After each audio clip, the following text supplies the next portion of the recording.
महाराष्ट्र विधानसभा चुनाव होने में महज कुछ ही दिनों का वक्त बचा हुआ है।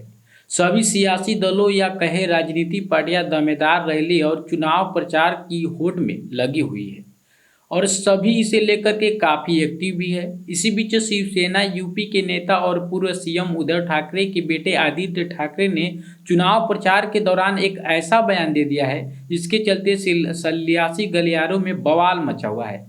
आदित्य ठाकरे ने शिंदे और बीजेपी पर हमला बोलते हुए कहा कि जिन जिन लोगों ने महाराष्ट्र को लूटने और तोड़ने का काम किया है, मैं उन्हें बर्फ की सिल्ली पर लिटा लिटा और जेल में डाल दूंगा।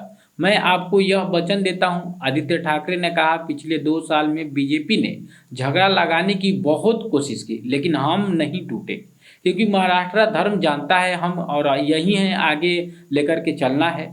आने वाले 1-2 दिनों में लोग आएंगे और कहेंगे हम हिंदूवादी हैं।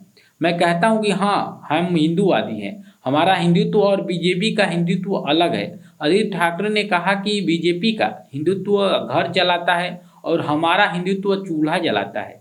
अपने भाषण में उन्होंने कहा कि यह बदलने का चुनाव नहीं है, यह अस्तित्व का चुनाव है। यह बीजेपी किसी को नहीं छोड़ती है, सिर्फ लूटने का काम करती है। बीजेपी दंगे करवाती है। आपको तय करना है कि बीजेपी को कितना दूर रखना है। आने वाले समय में यहाँ बीजेपी की एबीसी टीम आएगी और प्रचार करेगी। लोग झगड़ा लगाने में माहिर होते हैं। यह जो खड़ा है वह भी गद्दार है। यही नहीं, आदित्य ठाकरे ने अपने बयान पर बेरोजगारी को लेकर के भी कई सारे सवाल खड़े कर दिए हैं। आदित्य ठाकरे ने कहा कि यहाँ युवाओं के लिए रोजगार नहीं है। योगी आते हैं और कहते हैं कि बांटोगे तो कटोगे या, लेकिन मैं कहता हूँ कि बीजेपी जेब काटने के तैयार है।